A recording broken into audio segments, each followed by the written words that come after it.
This is Comic Geek Speak, episode 75.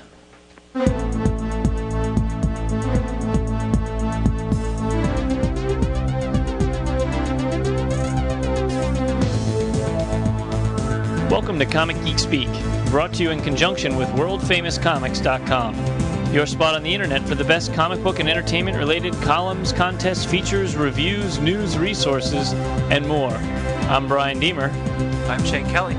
I'm Jamie D. I'm Peter Rios.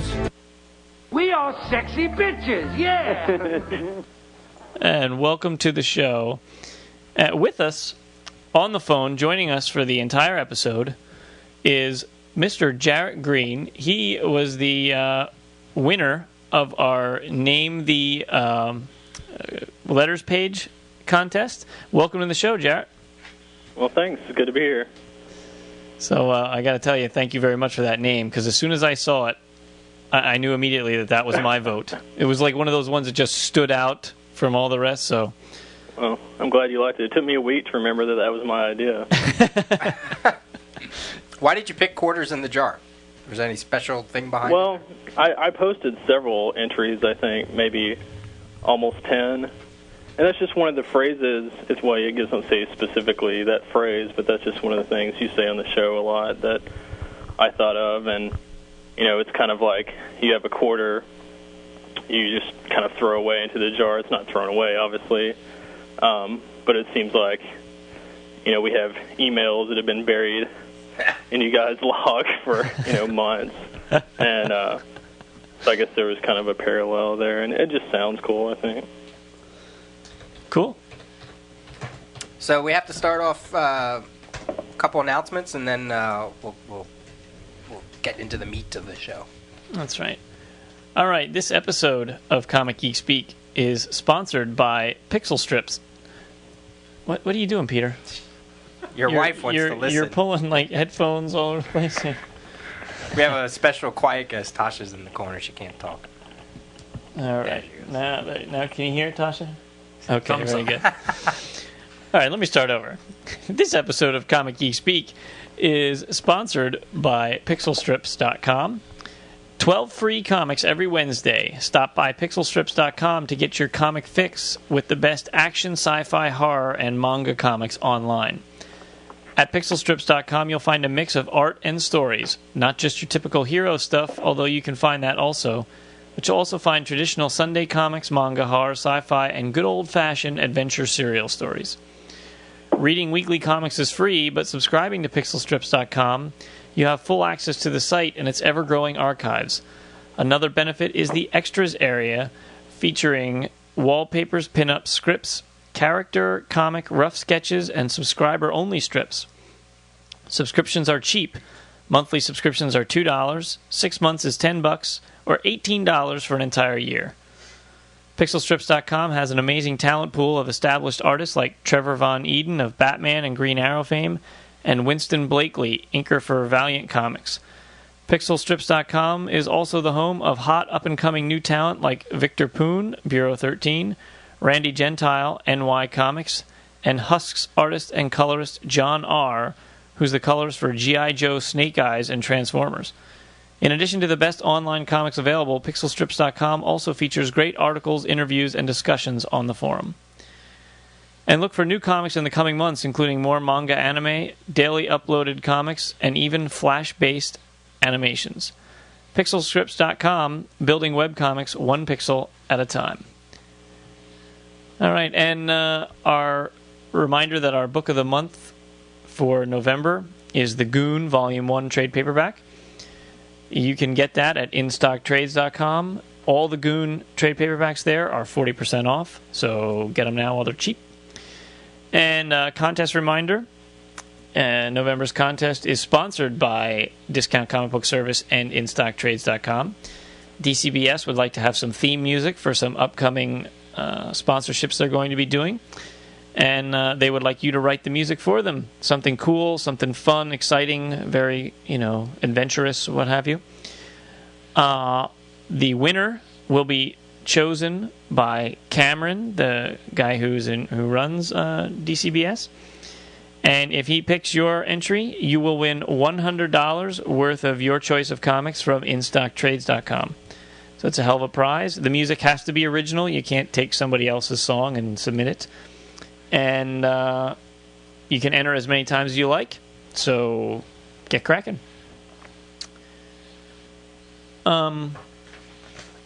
We just got in the mail today from Tomorrow's Publishing the Thunder Agents Companion. So, Jamie, I know you're very excited about this. Oh, yeah. You want to... Yeah, I mean, I just got a chance to look through it real fast. It looks to me like they just took a lot of the articles, a lot of the interviews that they've done throughout the years from comic book artists and the magazine comic book artists, and just put them in here along with a mini biography on anybody that's had anything to do with Thunder Agents, Wallywood's Thunder Agents. Looks like they go over the history of Wallywood himself, of Tower Comics. There's even they talked to some of the new ones when they redid them, including George Perez. Our very own Dan Atkins. Yeah, Dan Atkins from Reading. And there's even some Paul Gulacy artwork in the back.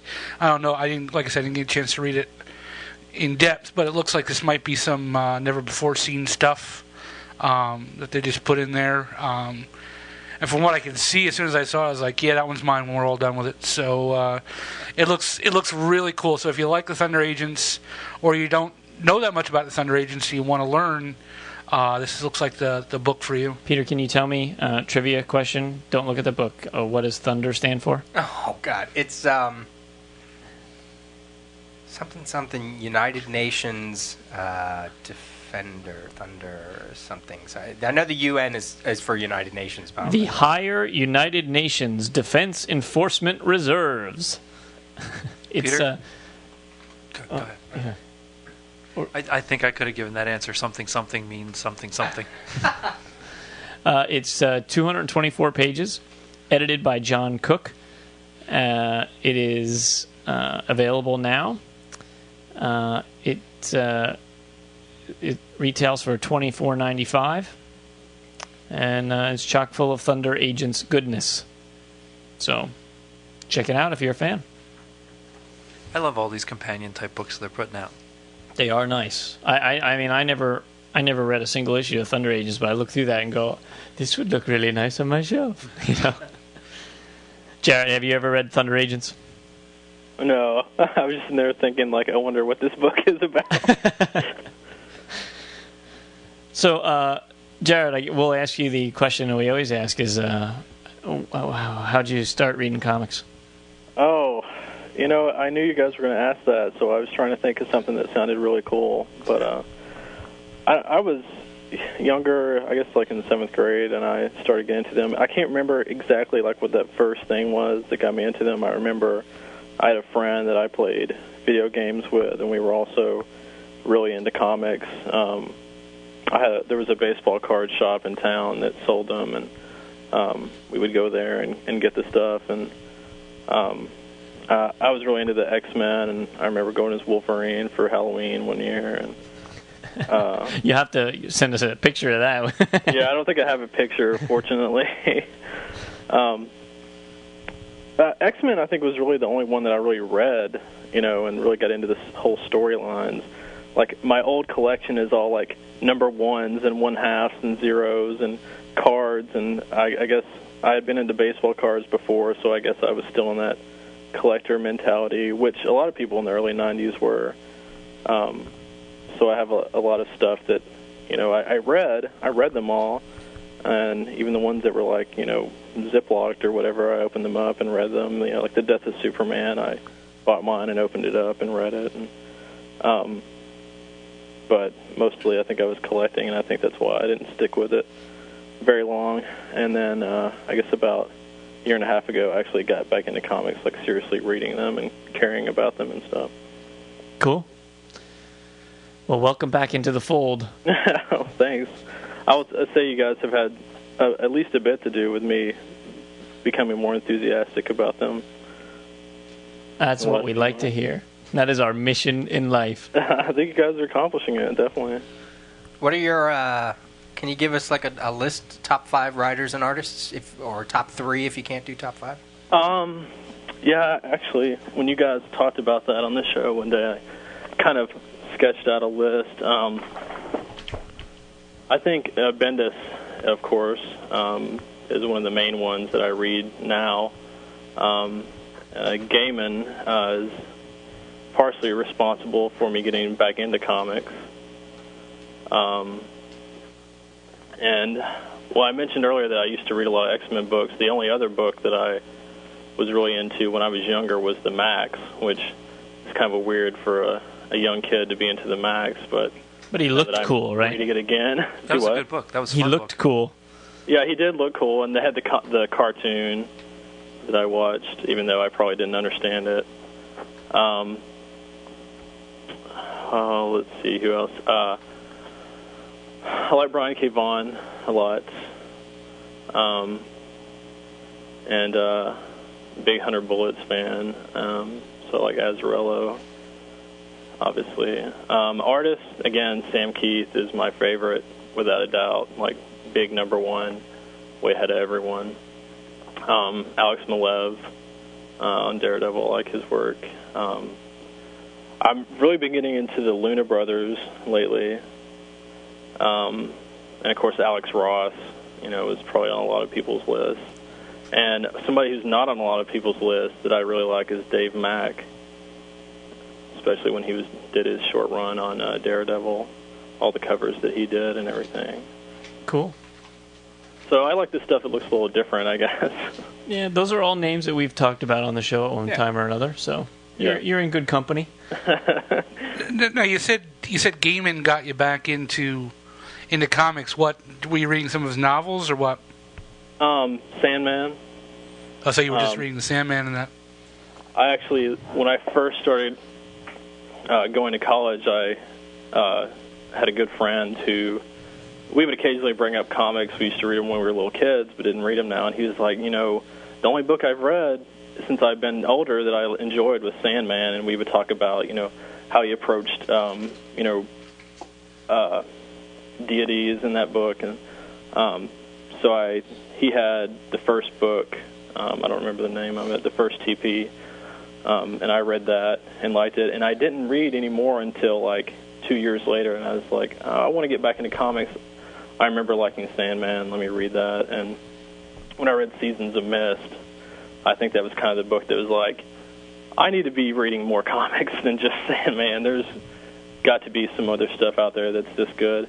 The only novel of his I read was American Gods, which I really loved. But I know his new book, what is it, something Boys? I don't remember. Yeah, Nazi Boys. Yeah, I know that's along the same lines as American Gods, so I want to read that too. But, Sandman, specifically Seasons of Mist, is what prompted me to, go to my local store and talk to people about comics and stuff. Cool.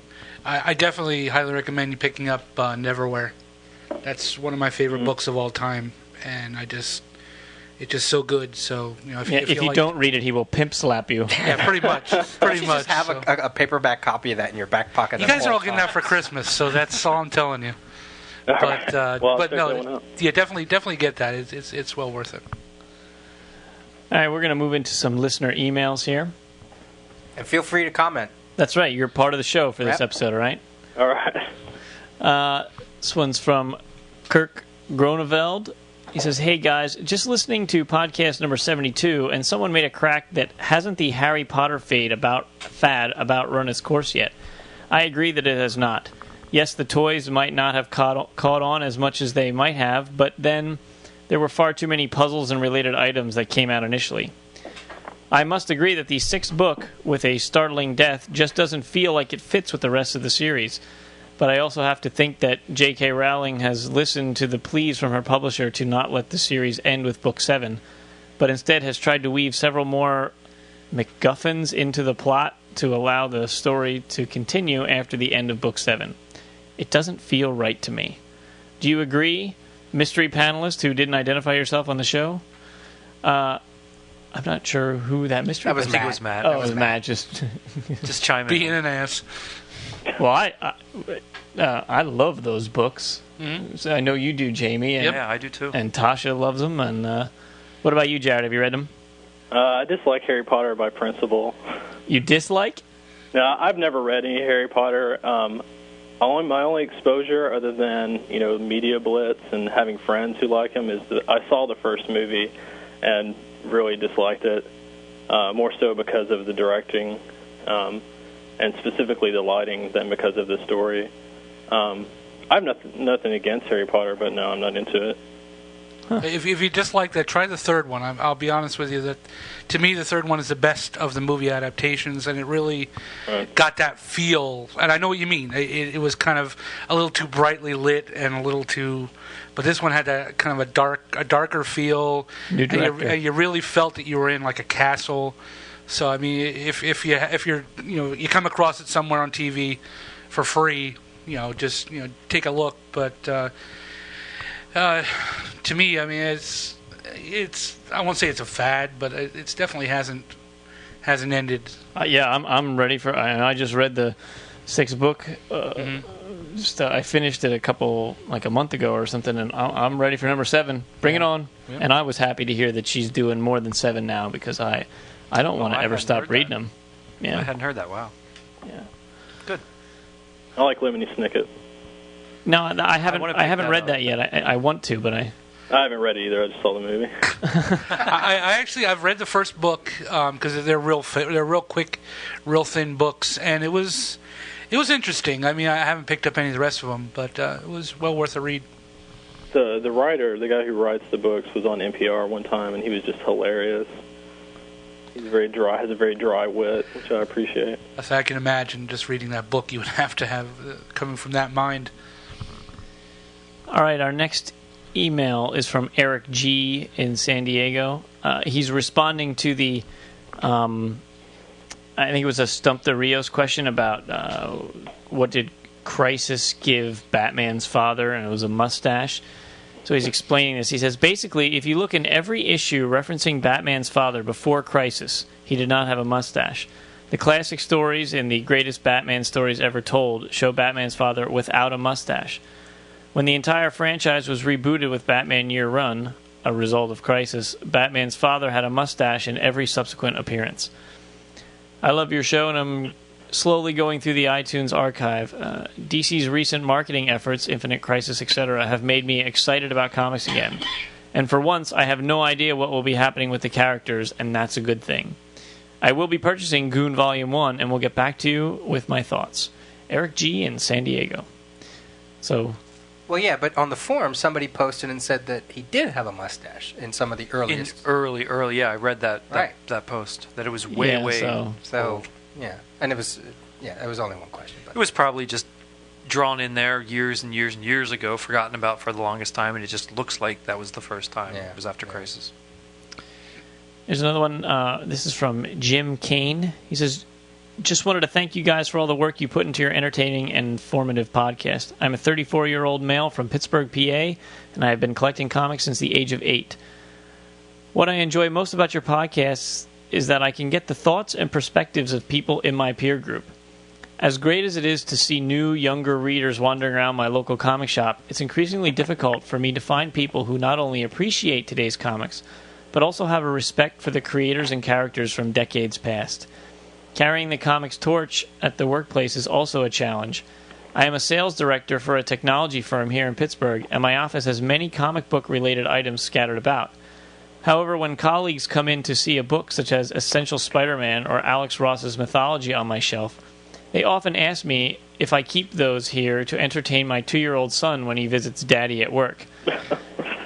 Keep up the great work, gentlemen. I look forward to each and every new podcast. You briefly mentioned the Pittsburgh Comic-Con during the last Book of the Month podcast. If and when you find yourself in the Burgh, the Pamani Brothers sandwiches and Iron City beer are on me. Take care. Talk to you soon. Jim Kane. When's that show? Yeah, I'll take it. Have you ever had a Pamani Brothers sandwich? No. Oh, they're pretty good. They, because my best friend used to live in Pittsburgh. Have you ever been to Pittsburgh, Jared? Oh, no. Okay. Where are you from, did you say? I live in Cape Girardeau, Missouri right now. Okay. I'm from Tennessee. Wow, birthplace of Rush Limbaugh.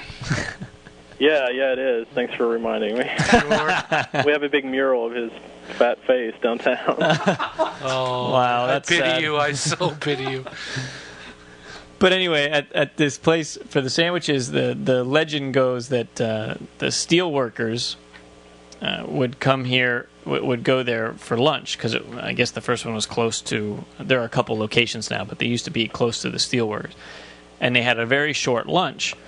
So they would order a sandwich. They have all kinds of sandwiches. And they would have coleslaw and French fries, and they would just take the coleslaw and French fries, shove it on the sandwich, and just eat it at once, so you didn't have to take the time to. So now, when you get a sandwich, it comes with French fries and coleslaw, and so it doesn't matter. They have, any kind of sandwich. You want to get egg and bacon, you want to get sardine sandwich, you want to get ham and cheese, you want to get anything, and they have 30 different sandwich choices. Some of them are obscure, and they all just have French fries and coleslaw, and so it's a unique experience. When is the Pittsburgh Con? I don't know. I forgot to look it up. I wanted to check. I don't know. Oh, that's usually in May, because that's usually before Wizard World Philly. That's only 4 hours drive. 4 hour drive, yeah. Four and a half 4 hours, hours, yeah. depending. I'll take a sandwich, after Yeah. 5 hours. Totally. Sandwich and a beer. I see. Oh man, that's some shit ass beer in it. That's what all the college kids take to the Steelers games, because it's just cheap. It's the one in the steel can that just says beer, right? Yeah, exactly. That's in every movie you ever With saw. with the X's on it. Yeah. We got an email from Brian Miller. He says, "I Colorist enjoyed." extraordinaire. Yes, that's right. He says, "I enjoyed episode 73, RE Comic Shops. Here's another one of my unorthodox ideas. Stock by genre to increase sales and readership. I know all the hardcore fans are shrieking in horror. This is the long-term health of the industry we are talking about. We can adapt. When you go to Blockbuster, you don't look at the Paramount section and the New Line section, do you? What about a bookstore? Excuse me, where are the Del Rey books? Even television. How many people are only NBC fans? Oh, CSI? I've heard of that, but I don't watch CBS. So why in the world of comics do we as fans limit ourselves to being Marvel zombies, Vertigo vixens, or DC heads? Western, horror, science fiction, romance, action, crime, superhero, comedy, etc. This is the primary organization format that video stores, bookstores, etc. use. If comic shops adopted this style of racking titles, the stores would be more friendly to new readers and allow any reader to discover new titles. This would be good for fans and for the comic shops.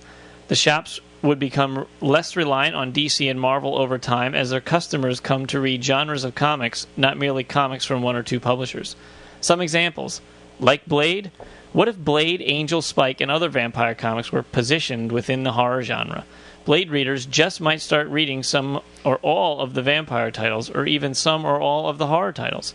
The fan is fulfilled buying what they like, and the store has moved some titles from smaller publishers by grouping them with titles from the big two. Like Strangers in Paradise? What about Jane's World, The Witching, Vertigo Pop, or Bangkok? Many stores already put all of the manga comics together, and it seems to work very well. How many manga fans say they only read Viz or only read Tokyo Pop? Most simply say they read manga. So what do you guys think? I totally agree. And Yeah, that's a great idea. I'll give you an example. Gives them a shout out. Jim Hanley's Another Universe in New York. When you walk into that store, it's just racks and racks of comics in alphabetical order. That's it. New, old, DC, Marvel, Dark Horse, anything. Doesn't matter. They don't even tell you, like some comic stores have a little thing, new releases underneath it, new book of the week. Nah, nothing.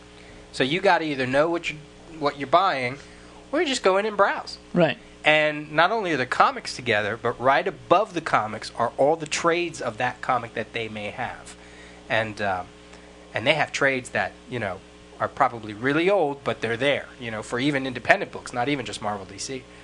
And it's just from the cash register all the way back, there's like maybe 6, 7, 8 rows, just front and back. You just walk among, it's like a supermarket. You just walk along and you just pick this. And when I went in there the first time, I was like, That's a really interesting idea. You don't know. You don't know if you're a new casual reader, you're just going to pick up something that interests you. It doesn't do the genre thing, but it does completely alphabetical. It's funny. It seems so obvious when he writes this message, but I never thought about doing them by genre. Never occurred to me. I read this and I went, well, that's freaking stupid. Why wouldn't they put that? I mean, you go in the bookstore, again, there's a whole aisle for westerns, there's a whole aisle for romance, and there's your general fiction, which would kind of be like your general superheroes. There's the history section, there's all that. Everything's in a section. What do you think, Jamie?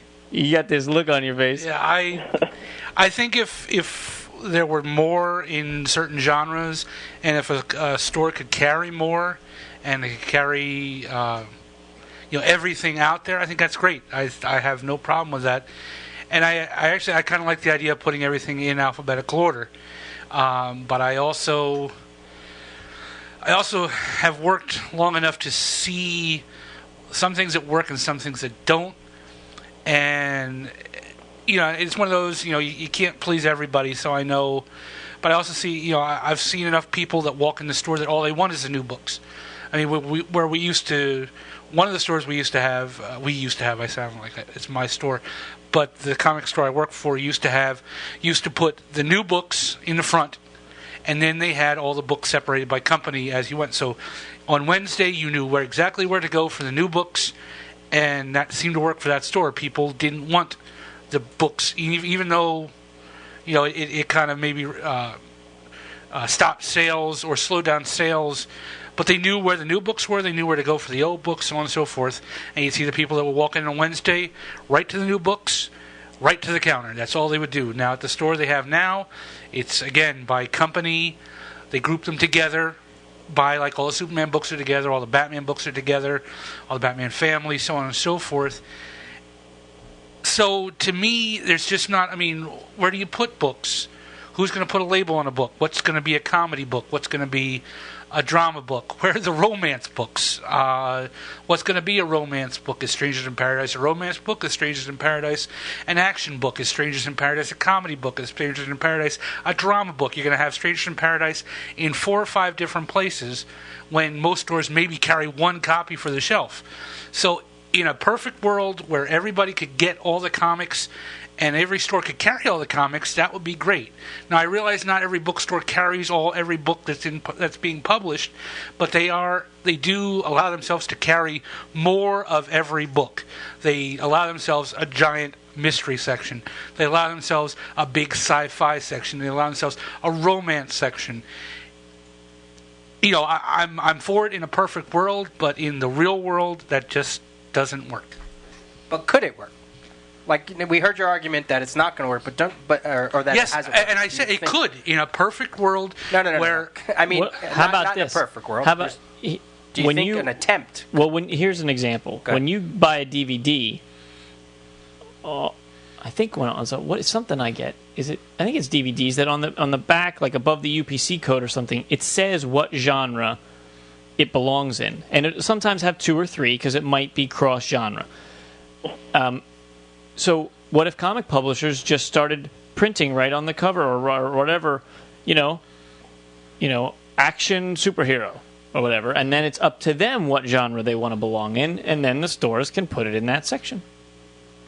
It could work. I'm just saying I don't believe right now the way things are that it would work. I don't think you'll get committed fans, regular fans, to agree that it would work, but I think if bookstores committed themselves to carrying more comics in general, that it would work for a casual reader. Yeah, because I'm thinking... Because I browse through bookstores and just pick up what catches my eye, and right. it would, if I was a browser, catch something like that in my eye. Yeah, and I don't think the genre thing, I'm not completely sold on that either, but I think... At least alphabetically. Yeah, alphabetical seems... Because nothing pisses me off. Like, when I go into Golden Eagle and I see all the Batman books together and all Superman... I don't like that. I'm like... I want it alphabetical, because even me sometimes I go, "Where's the bird's?" It's absolutely up in Batman, So if they just would do, and I can kind of see his point, like why would you separate the companies? Why wouldn't you? They're all comic books, Right. Maybe there is some truth to that. Maybe that is causing the separation. Maybe if it was all together alphabetically, not genre, because I'm not completely sold on that either. But Because what's funny is most comic stores that have like trade racks, they are always alphabetical, and all the companies are together. At least the ones that I've been in. Now I haven't been in every comic store in the country, but like Midtown in New York, they don't separate DC Marvel with their trades. They do separate their new books, or I should say their the rack, the single issues, and even at the other store in the second store of Midtown, they are just all together. So if they can do that for them, I wonder what their thinking is about the single issues too. What do you think, Jarret? Well, ideally, the comic store would be divided into books I want to read and books I don't. but seriously, Come back to reality.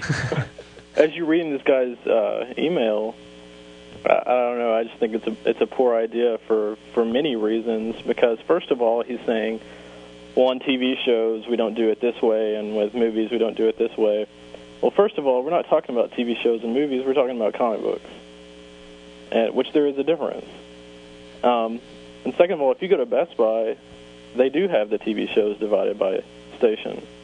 Now, there's a Fox section, there's a HBO section, and I don't really like that, but I don't know. I think if you divide by genres, Jamie already mentioned there's the problem of where does this book go? Like I read girls, and at this point, it probably goes in the sci-fi section, but issue 1, it probably goes in the romance section. If you had it in the sci-fi section, you're giving away part of the story. And I don't like things to be like, well, you have to write a mystery book, so we need this, this, and this. And if you throw in, a love story, then, we have to move the genre, or we have to change the label that's on the front of the book. The best comic book store I've ever been into is Star Clipper in St. Louis, and that way they have the newer comics. They're still single issues in one section, all alphabetical order, and then they have shelves and shelves of TPs, all in alphabetical order. They're not separated by manga or comics. They're not separated by who makes them. They're not separated by genre or nothing. And to a certain extent, you may have trouble finding new stuff that you like, but that's what the internet's for. That's what podcasts are for. That's what talking to your friends is for. I've had several instances at comic stores or at movie stores or whatever where I couldn't find something because I was looking in the wrong genre. Where do you put a Woody Allen movie? Is it a drama or is it a comedy? Depending on what it is. So I don't. Alphabetical order is good enough for me. Yeah, I'm wondering why they feel comics need to be separated. He does bring up a good point. Why? I guess the only thing that I could see is that because the big two universes, if you're enjoying these characters, and the world that they're in, you can experience more of that world in all the other Marvel comics. Whereas if you read a DC book, now it's completely different, and the same city has different heroes and different people and, whatever. And so it could be, I guess if you're a brand new reader and you read one book and then you want to come in and you read some more superhero books, and now you're a little confused because this is it's still the same city or all, different heroes, maybe it's confusing. I don't know. And it's easy to read in the same universe because there's a consistency there and a continuity that we love so much is there. I can understand that, but I think to force people to broaden their horizons, you just go alphabetical. Because, I'm guilty of looking at the Marvel section, looking at the DC section, and then never walking over and checking out the independent section because I'm pressed for time or whatever. But if they were mixed in between, I would have no choice but to see them. Sure. And then maybe they would catch my eye. Because sci-fi books are all put alphabetically or by the author, So, but even still, I don't recognize authors' names when it comes to sci-fi books. So I look at the books and I know that if I pick up part 1 of Bubba, it's and this one over here looks the same. Thanks. I know that they're connected. You know what I mean? I don't know why comics always have to be treated in comics fan that we're dumb. You know what I mean? Like we have to have this stuff forced to us. Well, you know what? Do a little research. I totally agree with that. I think all comic stores across the country should go alphabetical. Yeah. And you know what? If you're that dumb that you can't see Marvel on one and DC on the other, then that's on you. And the one thing I do is I do walk down through, not that I pick much up, but I do walk all the way down the aisle just to see if there's anything new that catches my eye. But I like the alphabetical idea much better. Well, and if you're not sure what type of book you're looking at, pick it up and flip through it. You can figure it out in 2 seconds. Ask the retailer. Yeah. But even so, you pick it up. I mean, in bookstores, you pick it up, read the first 5-10 pages, read the back cover, whatever. I always hate the back cover. All right, what's our main topic of discussion, Peter? Our main topic for today. Anybody know what the anniversary thing is for 75? What is it? This paper? Diamond. Diamond? Didn't get that far yet. All right, forget it. That means we're pure. Oh, yeah. We're going to talk about... And razor sharp. And maybe Jarret will hang up once he hears the topic. We're going to talk about the ages of comics. Golden Age, Silver Age, and what some people argue the Bronze Age. And this is prompted by a recent Comics Buyer's Guide article from 1608. CBG 1608. It's the September 2005 issue with Fantastic Four on the cover. Which we read in July on the way to San Diego. July on San Diego. Yeah. And it's a really good article. I mean, they gather 5 or 6 of their columnists, including Maggie Thompson and Tony Isabella and more, and they just hash out what they think makes the Golden Age the Golden Age, the comics in the Golden Age, when was the decline, when was the rise, same thing with the Silver, and then they argue about the Bronze Age. So I thought we would just, bully around the table here and see if anybody has any opinions or whatnot. So we can start with Golden Age. Anybody have one of the things that, like, obviously they have a lot of information, in the article itself, but I thought it'd be kind of interesting also to what do these ages mean to everybody here? If you have an opinion or otherwise. Why does everybody look for me to start? I swear. Yeah, Did they think you were alive then? Because they figure I was buying books back then. Well, to me, Golden Age means just the beginning of the superhero genre, which would, to me, signifies Action Comics #1. That's just, I feel that's the quintessential Golden Age book. You can put in Wonder Woman, I guess Sensational Comics, whatever number that was for Wonder Woman, Detective 27, and those, so on and so forth. But to me, it's just the ground, the groundbreaking for superhero comics, and just the beginning of everything, the beginning of all the the quintessential storylines, the archetype. Well, I can't say that word. It's too late. Archetypical. The archetypical, hero with his sidekick, with his, so on and so forth, and then all the different variations on that theme. Yeah, it's like whenever I think of Golden Age, that's where everything was created, pretty much. All those years of what are known as the Golden Age stories, we're not that far off from just repeating a lot of that stuff that was done there. The sidekicks, the first hero, the first villain, first female character. Batman killing everyone in sight. Yeah, with a gun. That's right. Yeah, they were much simpler, and the artwork was much not cheaper. as detailed. It was cheaper as well. Bigger mass production in the hands of more kids, and in the article they also, they all pretty much agree it's Action Comics #1, June 1938. Well, but didn't Maggie Thompson pick more fun comics? They did. They have like different. That was the levels. prelude. Yeah. What they talk about in the article is where it began, where it rose, where the age declined, and where it ended. So I mean, they have like different things, and I guess they did that comic because that was like one of the first comics that had complete original stories in it. There was a comic before it that had like some original, Famous some Funnies #1 from July 1934. But that was the one that had the most original stuff. But as far as the superhero, when they did this article, they talk about like the age of heroes. So they're not talking about like horror comics, the EC comics. They're not talking about, Archie or Disney. They're just talking about heroes. So they list action. They have a quote here from Mr. Silver Age.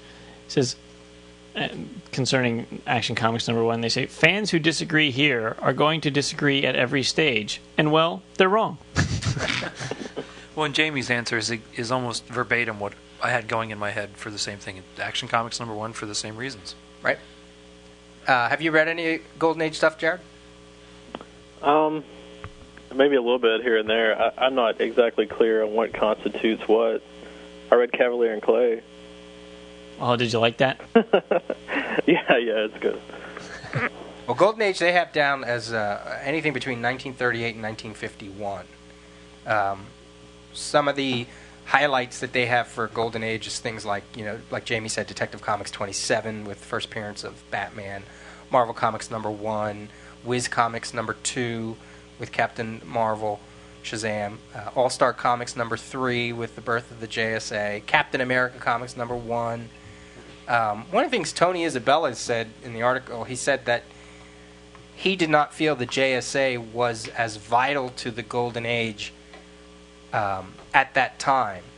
And team books weren't vital. And I guess, when I look back and think about the JSA, all I think about is Golden Age. I mean, maybe in the course of the decades since, I kind of, when he said it, I was like, really? I mean, I guess at the time, maybe not, but now, man, Golden Age, JSA, what more can you think? Yeah, but, pardon me, what I think he was saying was just the fact that everybody that was in the JSA basically came from their own book. It wasn't like anybody from this book, you couldn't go out and find their own solo adventures. I don't believe there was any, and I could be wrong on this, so, No, but I didn't believe there was anybody that was in the original Justice Society that didn't come from their own book. So it was more of almost a throw together type book. Hey, let's put out another book, but let's put all of our heroes into it. So yeah, I mean the way he said is at the time it didn't make the Golden Age what it was. I think looking back though, you have to include the JSA in Golden Age. Well, sure. If you're going to look back and say, Superman was, the prototype and all that, then you're going to have to say the JSA was the first prototype of a team book. Right. And then they talk about the decline of the Golden Age, which some of that gets a little hairy, but they look at when superheroes started to fade out. Basically, the Westerns came in, some of the romance novels came in, especially like Young Romance #1 with Joe Simon and Kirby. Captain America went into what's called Captain America's Weird Tales. All-Star Comics went into All-Star Western. So they're looking at 51 and World War II, the end of World War II, as like the death of the Golden Age. Was that when Wortham had those hearings? Is that the time frame? What year was that? When was that? That was the 50s. It was later in the 50s. Because I'm thinking if he had that, then everybody went to a more simplistic thought of, okay, well, everyone used to like Westerns, we'll do a Western comic, something like that. That actually, that he came in, since most of that started before he came in, because they have down here March 1955 was the first month cover date where they started to use the comics code.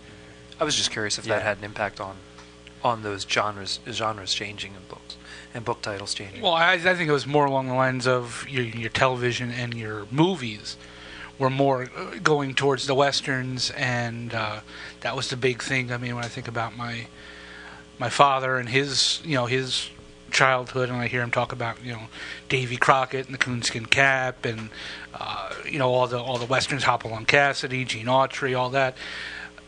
The comics adapted to that. They adapted to what the kids wanted, and the kids wanted Westerns over superheroes, so they started phasing out the superheroes and bringing in the Westerns. Plus, you think about, like, the end of the war, comics were propaganda there for a while, some comics. Sure. So then, the end of the war happens, and all the heroes are back home again, so we have nothing to really latch on to in that aspect. So I can see that argument. It's cool.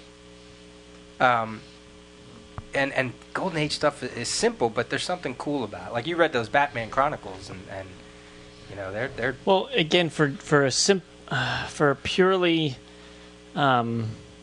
continuity and history base, I was shocked when I saw Batman. It's like 10 issues of Batman, and he killed somebody like in every issue. It's like, whoa, okay. I mean, I never knew that. I mean, I remember reading The Cult, when that little miniseries came out, and I was like, oh, that may give, Batman has a gun, and it's a whole thing, and I was like, ooh. Meanwhile, when he was first created, his first appearance, he killed somebody, So it wasn't as big a deal after all. And if you don't know, you just don't know. And so yeah, it's not a Batman we've seen for years and years. Right. So should we move on to Silver Age? Anybody know what this is kind of obvious. The start of the Silver Age. Showcase. I can't remember the issue number, though. 4. Yep, September, October 1956 with The Flash. Some of the other things they mentioned are like Detective. There's an argument that Detective Comics 225 from November 55 with the first appearance of Martian Manhunter, but really, when you think about the comic that's going to inspire and push the envelope, although it didn't happen for a couple of years, when Flash came out in 56, Showcase number 4, that was the one that really made it a boom. And the Silver Age is 1956 to 1970, and I mean, there's such an obvious feel to what a Silver Age book is. I mean, we're getting it now with all these DC showcases. They're awesome.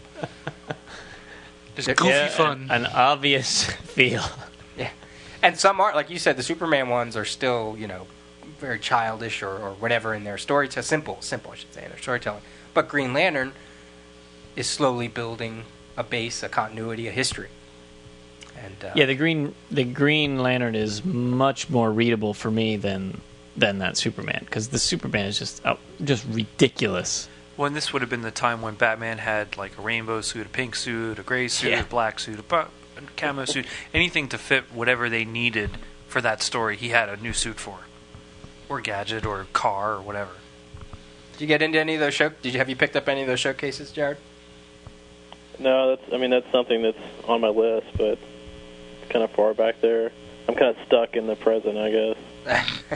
If not to coerce you, but if the first 2 showcases, the Superman and the Green Lantern, for like the initial print run, are marked down to $9.99. So if you were thinking about getting either of those, if you wait, they will eventually be $16.99 like all the rest of them. So if you wanted one, now's the time to get it because they're cheaper. Way cheaper. And then, of course, they look at the height of the Silver Age as being Fantastic Four #1 from November 61, which is not only the height of the Silver Age, but also the start of the modern Marvel Age.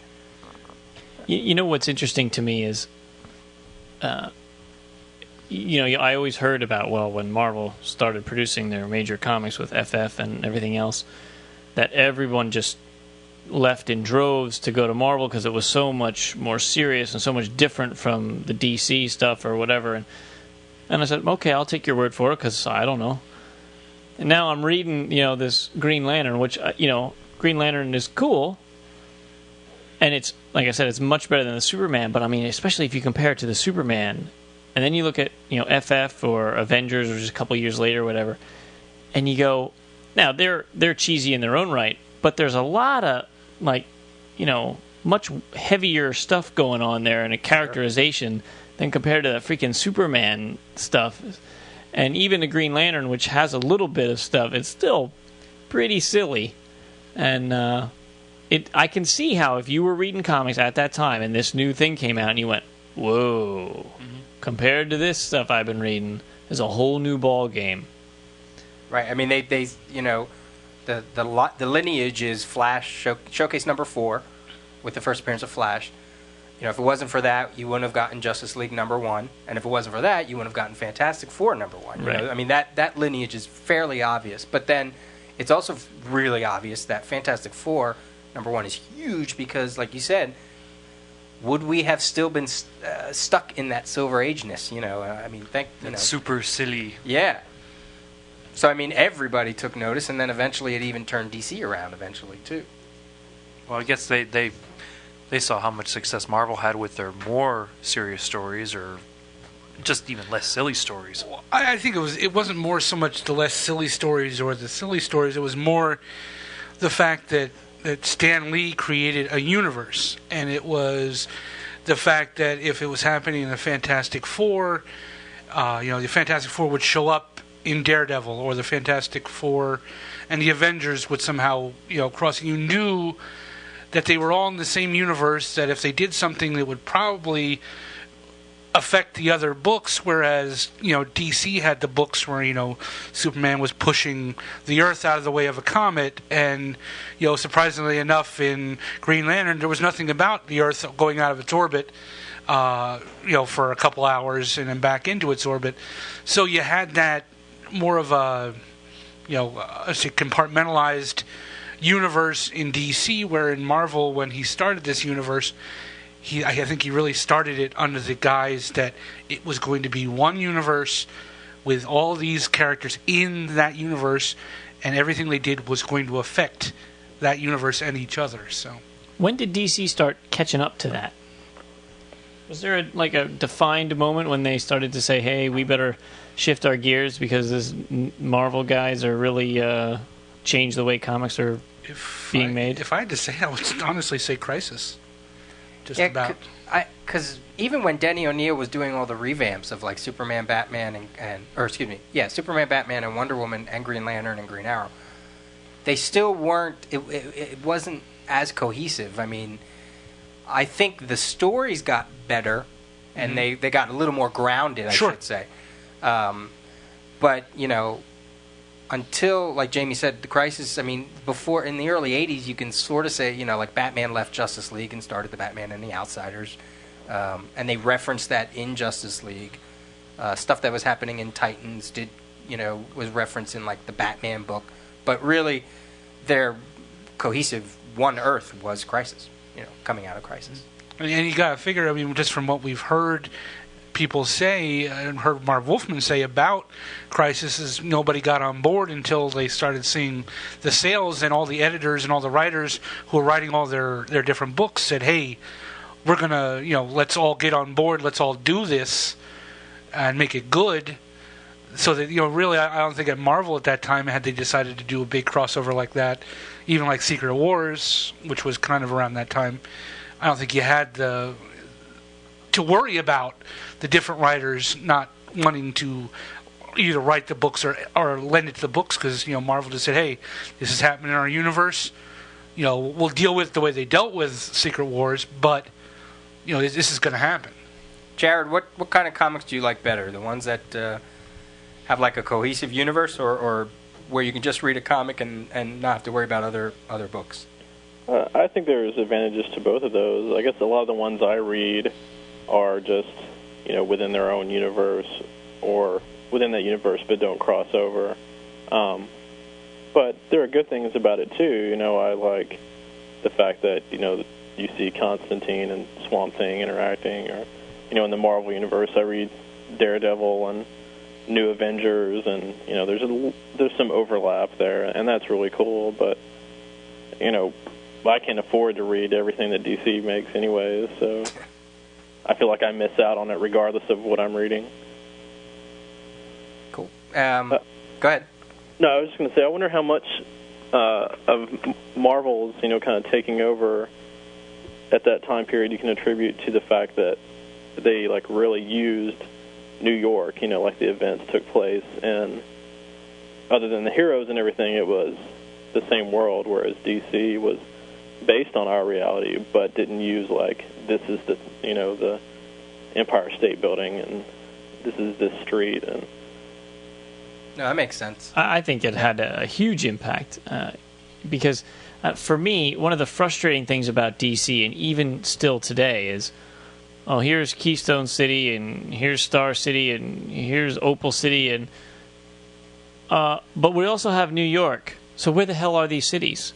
Where is Metropolis in relationship to New York? No one's ever drawn it on a map.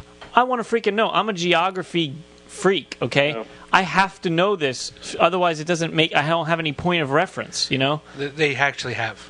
Really? They have an atlas to the DC universe. I'll bring it in.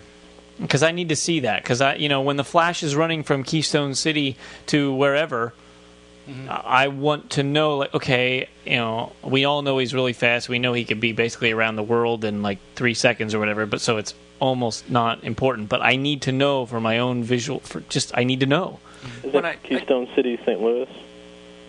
I thought I heard that. Kansas. Keystone City, Kansas, I think it is. Oh. Smallville. Central City, Missouri, I think it is.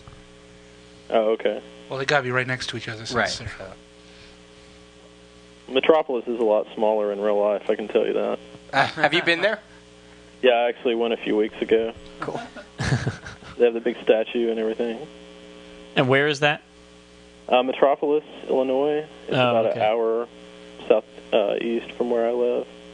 A very small town. But they have the Daily Planet and a gift shop and the statue and murals everywhere and stuff. Hey, does anybody ever show you anything? That's what I want to know. What? You said you live in Missouri, right? Show Me State. Yeah. You can go to Show Me's. He's got something to show you right here. Show Me's is like Missouri's Hooters. Oh, okay. So now we know where to go when we're in Missouri. No, when you're in Missouri, where to go is if you're driving on Route 70. Just keep driving. Every rest stop has a porn shop, and half of them have strip clubs in them. Like, what's the deal with that in Missouri? I think that's more like Northeast. Literally every single rest stop, giant, ultra huge size Gotta keep them truckers porno awake. store. I tell you, that's what it is. But it's amazing. I never saw so many in my life. No wonder it takes so long to get stuff cross country. Yeah, that's a southern thing, I think. I mean, considering what the most Pennsylvania's truck stops are, I'd much rather go to the Missouri truck stops. Thank you. I don't know. You've obviously never been to any of those strip clubs. Okay. Well, you got the pregnant strippers on stage. Yeah, I've heard stories. The over 50 crowd. Yeah. Senior night. These are truck drivers we're talking about. Which I can make fun of because my dad used to be one. There you go. All right, back to Silver Age. I'm thinking with Marvel being set in New York like that, I think it totally had a good influence. I mean, you have people not only across the country who have visited that place, but people living in New York going, "Hey, I walk down that street. I can imagine. It's tangibility." I grew up next to Peter Parker. Yeah, exactly. That's what. If anybody's seen that, the travel. I guess it was a Travel Channel did a Marvel Universe type thing where they went and where each thing was supposed to be. They talked to people, and that's what they talked to Joe Quesada, and that's what he said. He was like, Peter Parker, he lives in Queens, and that's I live over here, and that's right down that road, and that's what made him love the Marvel Universe. I missed that special. I wanted to tape it, and I missed it. So then they talk about the end of the Silver Age. Is their school of thought is basically when Kirby left Marvel. Fantastic Four 102 was his last book, and he went to DC. The decline, they say, is like 1968 when Marvel moves their distribution out from DC. Kirby, he's ready to move over to DC. There was like some new comics were a little more expensive, a little more 12 cents. Yeah, a little more experimentation. But actually, if you think about it, Eric Larson even said, some of his early stuff too. He went away from a rise in prices. So they're talking Silver Age going from 1956 to 1970. So the last thing is the Bronze Age. And this is where things get a little trickier. They credit the origin of the Bronze Age from being started because of the whole collector's market. They had to have something to label certain comics so they could sell them. They look at it from 1975 to 1991, and none of those guys and gals in that article could agree on what started it, what ended it. But basically, they look at things like the 70s. Stan Lee no longer writing Marvel, and the comic that they look at is Giant Size X-Men #1, July 1975, as the push of a new concept, and I would agree with that, because everything up to that was still kind of tagging along the whole Marvel age and this Silver Age and DC, and all of a sudden, boom, here comes this new idea.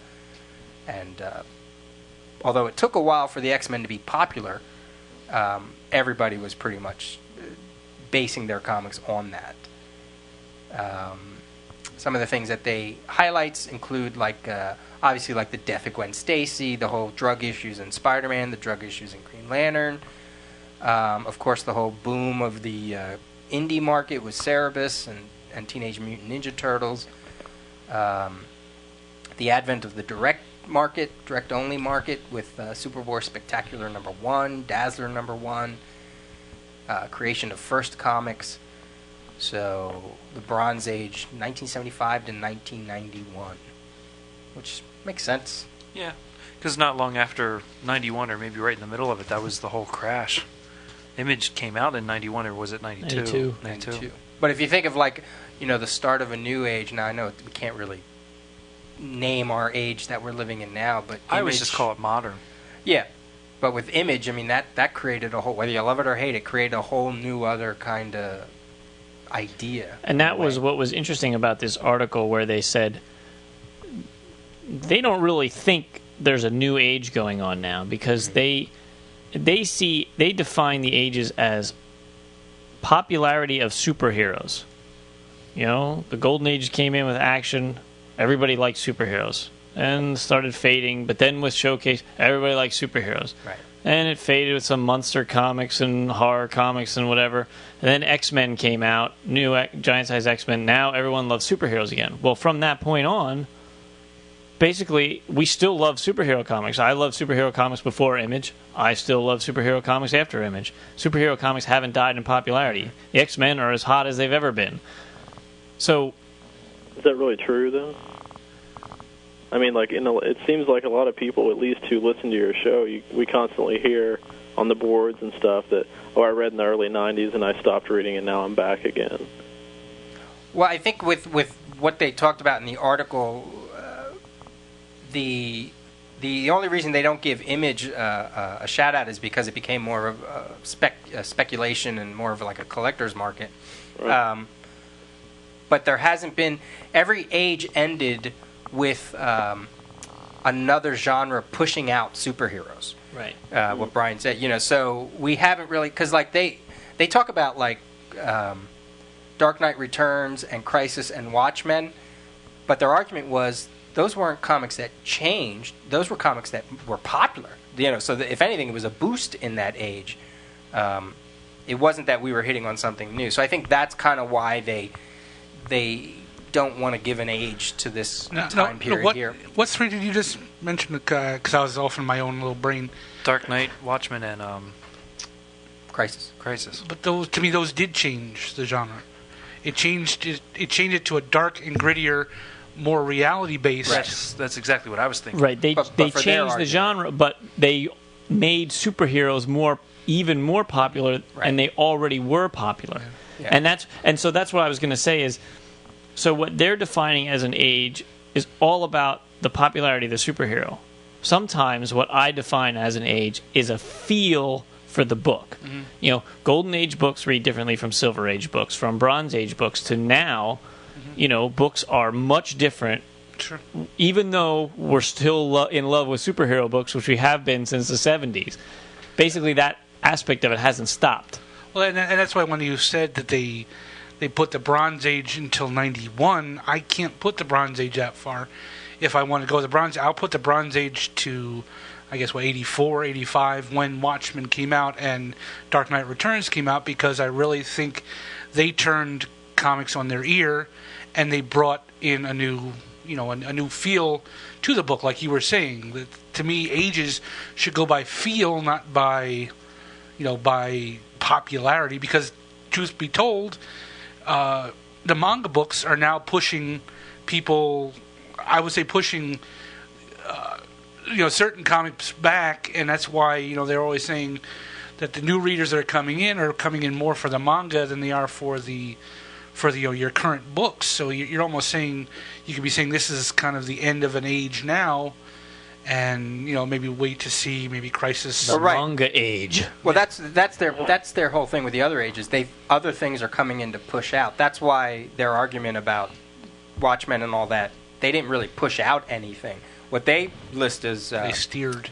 Yeah, what they list as what kind of pushed out the feel of why you read books are things like Legends of Dark Knight #1 with variant covers, Grimjack 81, which was the end of First Comics. First Comics went out of business or went away, and Spider-Man #1, which with all the multiple covers and the poly bags. And so what they're saying about those is there's where your whole new shift happens. You're starting to get this whole shift into speculation, collectibles.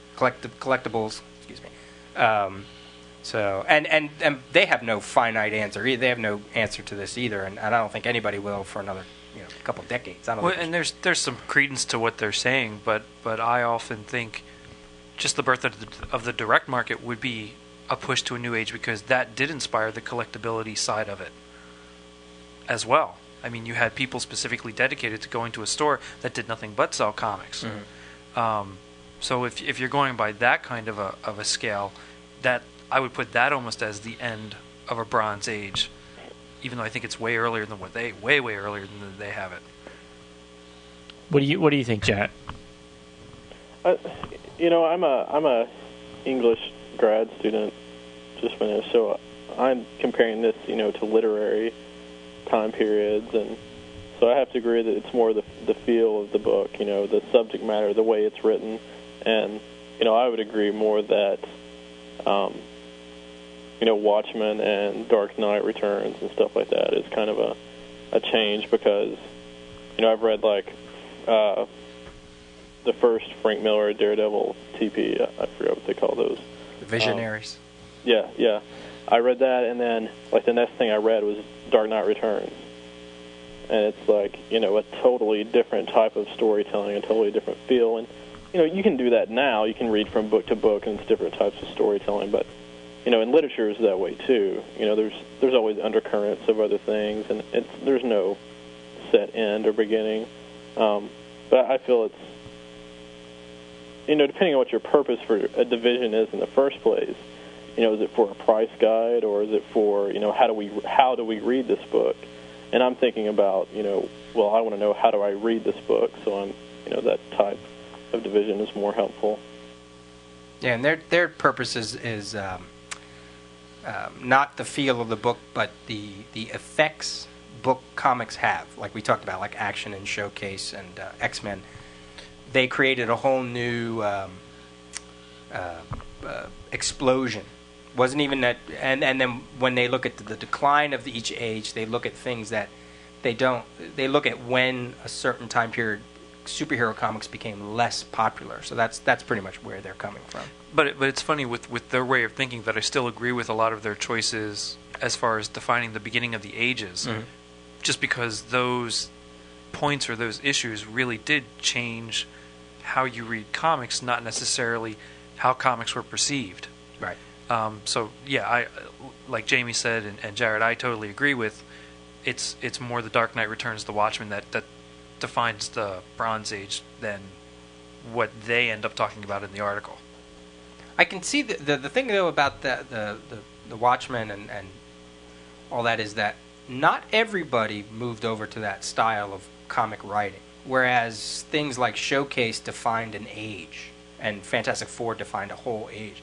So I guess maybe that's why. I don't know. I mean, they like I said, they argue for at least another page and a half about the Bronze Age, and they hate the whole aspect of coming up with these ages for the collector's market. I mean, they're pretty much, they blame a lot of this on the Overstreet Price Guide, who has like all these other ages too, like the Victorian Age and the Platinum Age, and just to define the Copper comics. Age. The Copper Age, yeah, which I laugh about. Wow. So that was definitely their little take on this whole thing. So it was a really good article, and it was long, man. It went on forever and ever. It was a good read. Opened my eyes to a lot of cool things that I didn't think about, and one of the like lineage things that they talk about is people they say like Teenage Mutant Ninja Turtles started a whole new thing. Well, they said, yeah, but teenage mutant.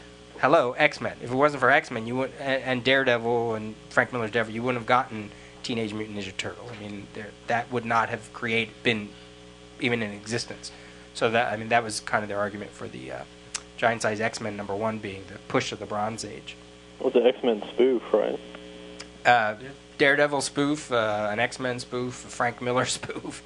Because I guess But what's funny about it is it turned into its own entity, which is actually quite good. Especially those first issues. They're pretty violent. They're pretty serious. It's not really... It's not your cartoon. It's not pizza-eating cowabunga dude. When was the first Teenage Mutant Ninja Turtle? Was it 84? It was definitely the early 80s. June 84. All right. Look at that. I watched the shows and had the action figures, and I didn't know the comic was preceded those. And the show definitely has its place. I mean, I enjoyed the Saturday morning cartoons just as much as I did reading those first comics. It certainly had its own feel for younger kids, and it pulled them into comics to a certain extent because they went looking for this stuff. At least I would think so. Yeah. They had down in this article, because we talked about Teenage Mutant Ninja Turtles, but we also talked about the radioactive black belt hamsters. But they have the other one, the kangaroo one. It's like preteen... Prepubescent. Something, Kung Fu kangaroos. Here it is, preteen dirty jean Kung Fu kangaroos. That's pretty funny. It was the one on Tiny Toons. They had their own, too. I forget what they were. Oh, I don't remember that. Amoebas or something. Oh. That's great. So watch out for those martial arts performing amoebas. Some episodes... No, they were slugs. Oh. Well, we're going to bring on Adam because he wants to talk about the Bronze Age, so we'll have to call him up sometime in the future. That's right. Adam Murdo. Yeah, we told him we'd do that. Yeah. Well, we already have somebody on the phone. We can't get another person on the phone. So what are you reading nowadays? A lot of stuff. I've been reading Watchmen slowly. I'm a very slow reader. About halfway through Watchmen. I just started Greg McLeod's Understanding Comics. Scott McCloud. Scott McCloud, sorry. I don't know where I got Greg from. I just finished Ghost World like the other day. Got all these from the library, by the way. I know that's something you guys throw around a lot. Cool, library finds. You're not reading anything light, that's for sure. Well, would you say you're an English major or literature major? Yeah, I just finished this summer. I just finished my master's in English. Cool. The last single issue, actually right before you called, I just finished reading Emo Boy, #3, from Slave Labor. Graphics. Is that little wolf-looking kind of boy, or he looks like Eddie Munster? No, it's Patrick the Wolf Boy. Oh, okay. He looks like, I can't think of his name now. The guy from Weezer. He looks like Rivers Cuomo from Weezer. But that's pretty light reading. That's a good one. Like I mentioned before, I read Girls. Really into Daredevil. 100 Bullets, of course. I already mentioned that one. Mm-hmm. Cool. Get ready, Peter. And, Jarret's got your back. I don't know if he's excited about that or not. I've seen his back. I wouldn't be excited. Why have you seen his back? You see his backside. No, I was in the car. I didn't see the backside. We're going to do Stump the Reels, Jared. Okay, good, because I can hear anything you said when that music was playing. I thought that happens. All right, now I have to find one. That's good. This one's got a bit of an email attached to it, so I'll breeze through this here. Hello, Geeks. I discovered your podcast on iTunes a few weeks ago and have a great fun listening to your past shows, which are a veritable treasure trove of awesome topics and interviews. I enjoy listening to all of you and hope that your show goes on for a long, long time. I'm glad to hear that you guys, especially Kevin, are fans of Moon Knight. I have liked him since he appeared in Spider-Man in the 80s, but my friends have the opinion that he's Marvel's version of Batman. The interview with Doug Munch was great and will hopefully help to quash that rumor among fans. I haven't listened to all of the most recent shows, so you might already have mentioned this. I saw on Amazon that they are indeed releasing a Moon Knight Essentials Volume 1 book next March to coincide with the new miniseries. It's not the visionary book you guys were hoping for, but at least it's something. It will include all of his original appearances and issues 1 to 12 of the Moon Knight series. I myself am pretty much a Marvel zombie, so it was great to hear you guys also enjoy many of their current books. I am actually in agreement with Joe Q when he says that consistency is more important than continuity. I would prefer to read the books I like and not have to worry about picking up several other titles to get the whole story. I don't have a problem with crossovers, but I like the way the Ultimate titles have handled it, where they appear in separate series and it doesn't interfere with the other books. Anyway, on to Stump the Rios. Question number 1. What was the ethnicity of the main character Arik from Exo Man of War?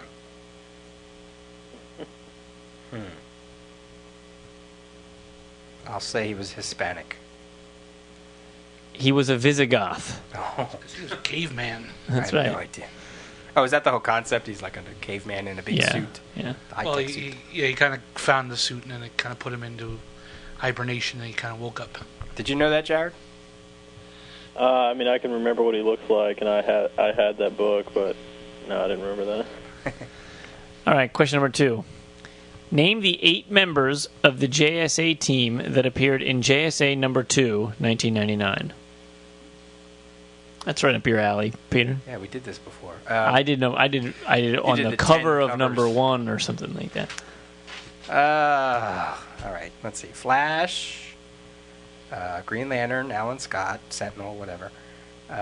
Wildcat, Starman, Black Canary, Atom Smasher. Who else joined? Our Man. One, two, three. Which version of Our Man? The Android Hour. Okay. Flash, Green Lantern, Wildcat, Starman, Black Canary, and Star Spangled Kid. Was she in it then? Hawkgirl came later. Dr. Fate Sandman. came later. Sandman. There's no cheating, Jamie. I coughed. I sneezed. And Sandman, yeah. Well, Sandman is wrong. It was Sand. Yeah, just Sand. See, so that's wrong. Straight up. And He just never win. It's actually Sandy. yeah, he What's that? does not have Wildcat. He has Wonder Woman Hippolyta. So Yeah, but they weren't officially formed in number 2, and when they did form in number He 4, says- she left. She said she would be a reserve member. Wildcat was there. Because it's on the cover to number 1. yeah, but that doesn't mean he was in number 2. Yeah, he was. Trust. Whoo! Oh, Yeah, he did. he's getting testy. He was. Go pull out. There's a trade. I have in the there. trade in Yeah, the go other room. Pull it out. Whip it out. Go ahead. Shane. It's actually. Oh no! Do you have it upstairs, Tasha? You were reading JSA. Did you bring it back downstairs? Okay. Yeah, because I mean, Star Spangled Kid is in there too. Technically, none of them formed, and I mean, the team didn't really form until issue. That's why I said not Hawkgirl, because she was just being introduced to them. And Okay. so. Didn't Hawkgirl come in to replace Black Canary? Who came in to take over for Black Canary? Power Girl? Maybe that was it. Yeah, that was Power later. Girl. Yeah, much later. Yeah. Okay. Question 3. The Marvel Comics character Sleepwalker was a guardian of what realm? The Dream Dimension. You make stuff up that I couldn't even make up. The answer is the Mindscape. That's what I said. The Mindscape. So you owe 50 Dimension. cents. I was going to say the Serta Mattress Factory. All right. I'm looking at the JSA trade, which everybody should read because it's so much. Do you fun. remember what they said when they brought out the Sleepwalker series? No. They said this was, I can't remember who they said it, who they asked at Marvel, and they said this was Sandman done right. Oh. They did. I swear, I'm not making that up, and I just went, what? And laughed my ass off. So this is probably the splash page to issue 2. 1, 2, 3, 4, 5, 6, 7, 8, 9. Has 9 characters. And on the covers, on the splash page, Atom Smasher, Flash, Starman, Black Canary, Green Lantern, Sand, Wonder Woman, Wildcat, drinking a beer, and Hourman, the android Hourman. So I say if you can't even get the answer right... Well, but, okay, so you named 8 and there were 9, and he missed one and had Wonder Woman. So Wonder Woman was correct. Because Star Spangled Kid was outside, out of the room. They didn't allow her in the room, right? Right. Yeah. Somebody else was out. I thought... Was there somebody else? Atom Smasher was talking to her, and then he went in. Oh, okay. Yeah, they let him in. All right. Yeah. Have you ever read those JSA issues, Jarret? No, unfortunately, I haven't read a lot of the older DC stuff. I guess I'm a Marvel zombie, and apparently a Vertigo Vixen, although I've never heard that. Yeah, I don't think we did either. Well, because there are a lot of girls, women who come in and looking for Vertigo, so that makes sense. I guess I'm one of those girls. You have a low voice. No, but we can get those girls. That's the whole thing. When we read those Vertigo books, in like Flynn. Yeah. Hasn't worked for me, but hey, we're in like Flynn. You're hoping one of these days, right? Damn straight. Jarret, do you have anything you wanted to talk about on the show real quick? Anything you want to say, mention, shout out? I got a shout out. I don't know if he ever listens to the podcast, but I'll make sure he does after this.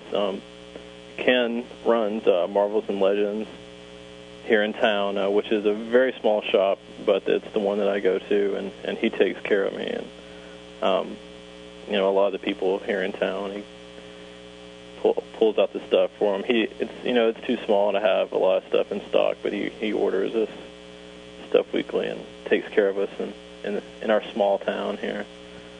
And I've also, can I plug somebody? Sure. Okay.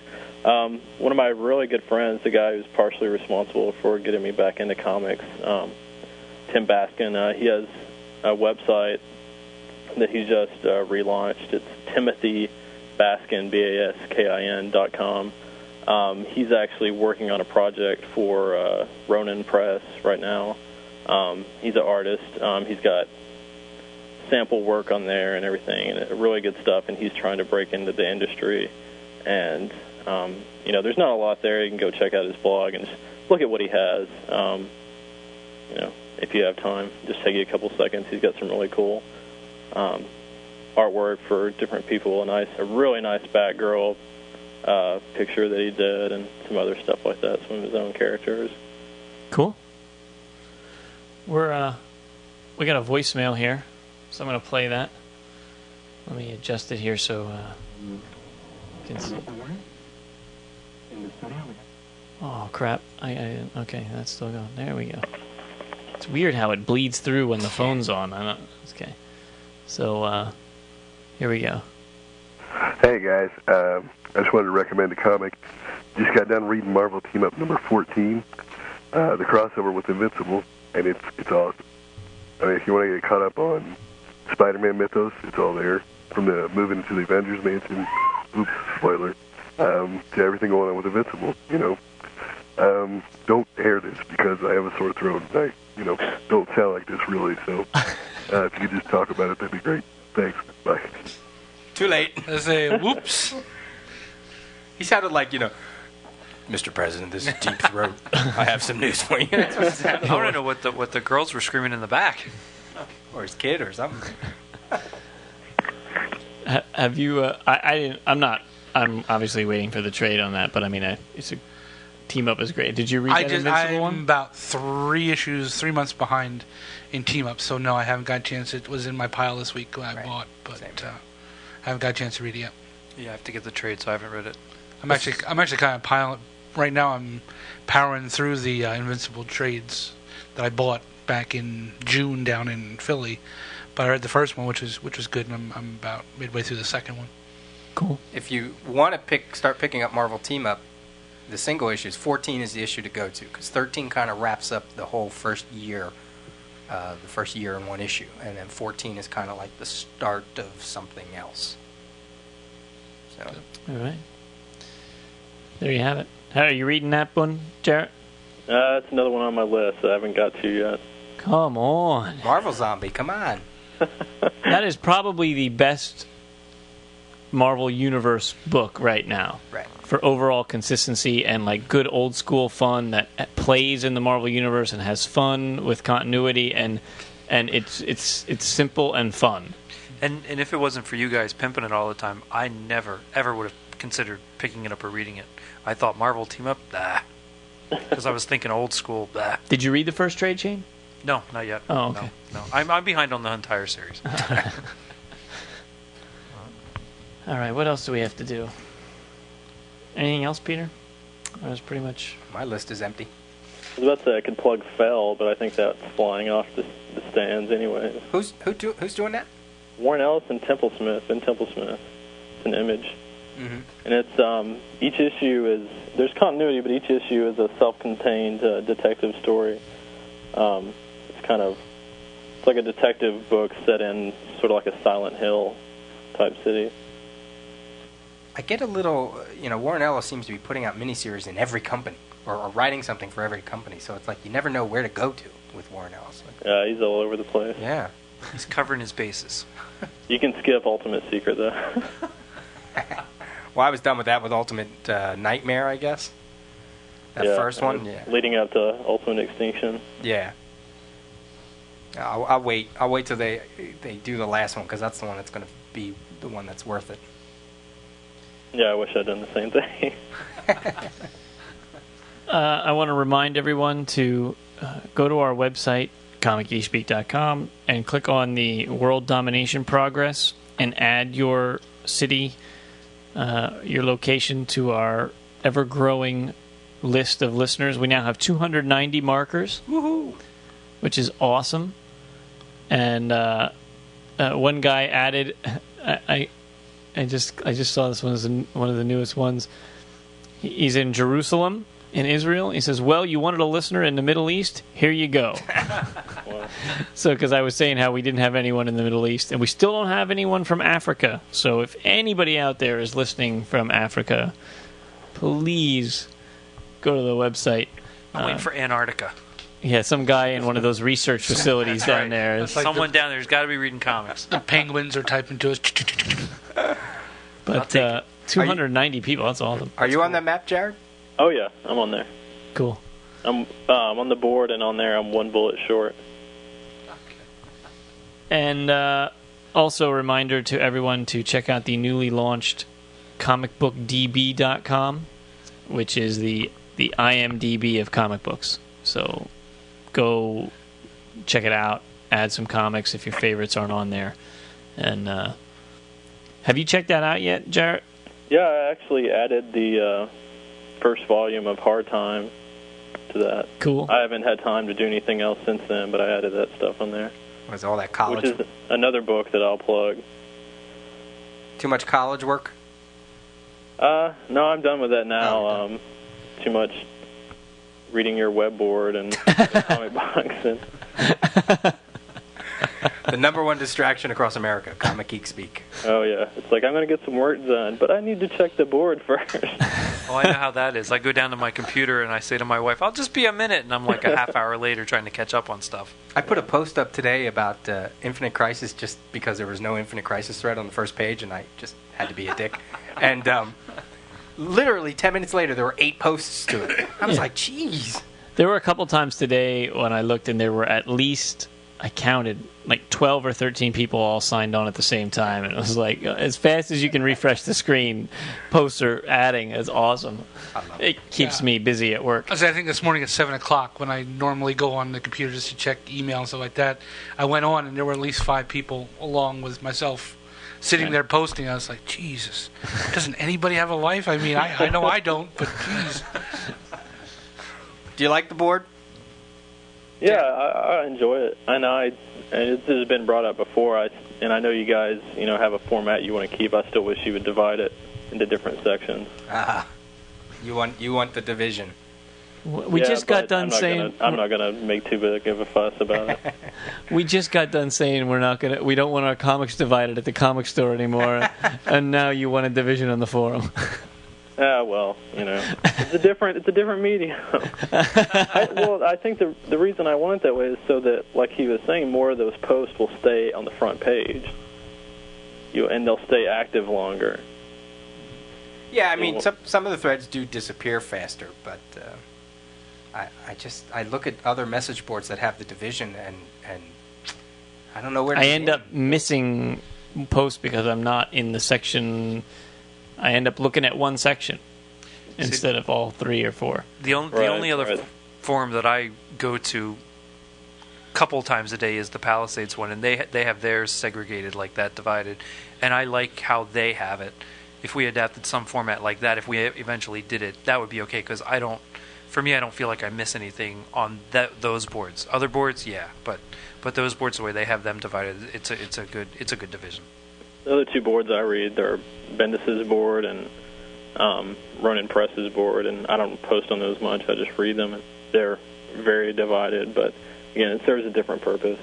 Right. Yeah, because Newsarama just recently, they have a talk forum, but then they also now split into DC, Marvel, and Independence. But, you get cross conversations, so, right.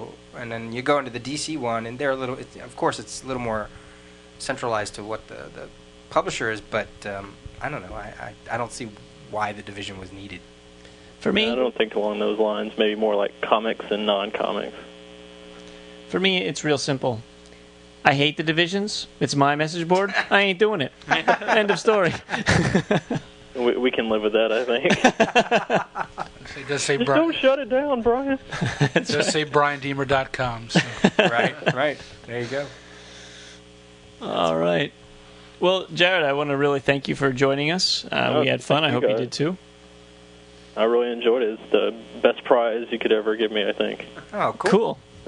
When we announced you, or right before that, we were like, "Oh, we never announced the prize." So it was kind of like, "Hey, why not do that?" So glad you were around and glad you had fun. Yeah, thanks again. Cool. All right. So, thanks for joining us, and I guess we'll say our goodbyes now. All right, we're gonna wrap up the show now. Yep. All right. Bye. All right. Take care. Have a good night. Thanks for joining us. Have a good one. Bye-bye. Bye. All right. Cool. All right. Now let's talk about it. No. Now we can talk about him. Should we tell them that we didn't really record that? Yeah. We're going to put a filter on his voice. Hi, my name's Jarret. All right. I have to...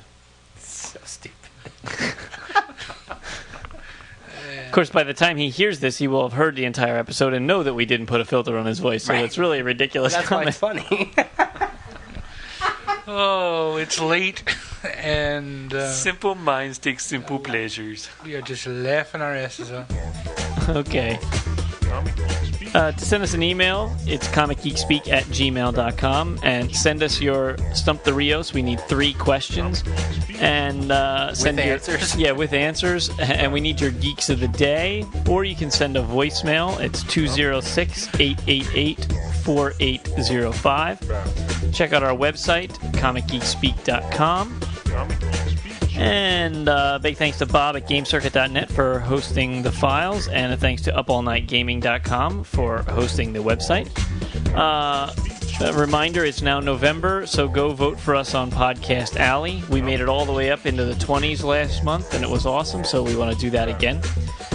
And reminder that we're brought to you in conjunction with WorldFamousComics.com. And Pixel Strips. Oh, yes, that's right. Man, I almost forgot. Thank you, Peter. Big thanks to pixelstrips.com for sponsoring this episode. Check them out where you can get free comics every Wednesday.